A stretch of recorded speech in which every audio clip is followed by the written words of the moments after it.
Occasionally on the show, you guys, we like to sit around a good fire. Especially it's fall right now, and I think regardless of whether you're hot, whether you're cold, I think you can still have a good campfire. Yeah. So if you don't mind, I brought out all the necessities that you need for a campfire. Fire and wood. And the wood. And oxygen. Yeah, got that. And you know what?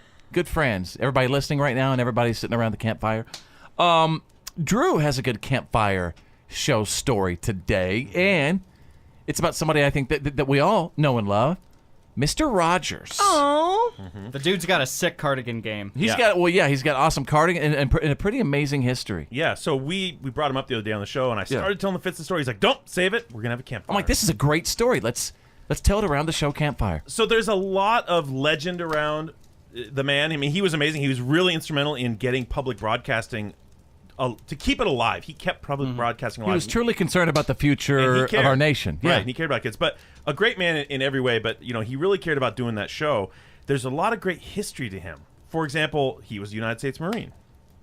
I didn't know that. There are different legends within that are, maybe some people say he was a truth. CIA assassin and killer operative. What? Really? It's a true story. I'm not kidding. Rogers? Google it. Guys, you think we are not even kidding. But this particular story is a very interesting one and I think it does a lot to say the impact of what Mr. Rogers did for people. So, Mr. Rogers used to broadcast out of studios in Pittsburgh, broadcast to the whole nation, but he was very important everywhere.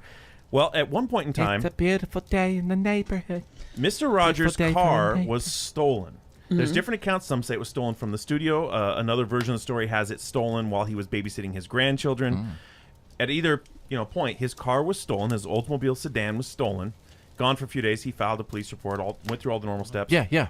Well, 2 days later, his car showed up at his house. What? With a note inside that said, "I'm really sorry. I didn't know whose car this was.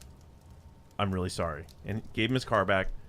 Because it was Mr. Rogers. It was Mr. Rogers. They brought the car back. There's different versions of the story. Say it was cleaned, it was detailed, or just... Did Mr. Rogers say, "Won't you be mine"?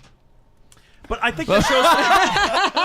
but that gentle soul, that guy who just... He always... I want to be the next Mr. Rogers. He taught equality. He taught, loving yourself, loving your fellow man. I mean, and that he had an impact on someone who maybe wasn't in the best place in their life. They're out stealing cars, losing rides. But when they found out who it was, they didn't want to disrespect the man. They brought his car back. And why is that? Because Mr. Rogers brought what into the world? A beautiful day. That's right. And your neighborhood. Exactly. He brought goodness into the world.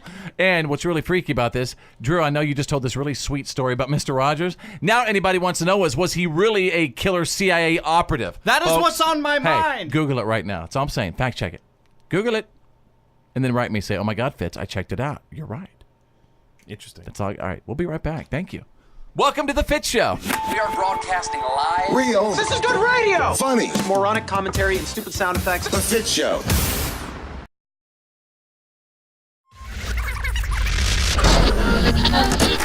F-I-T with a Z, players.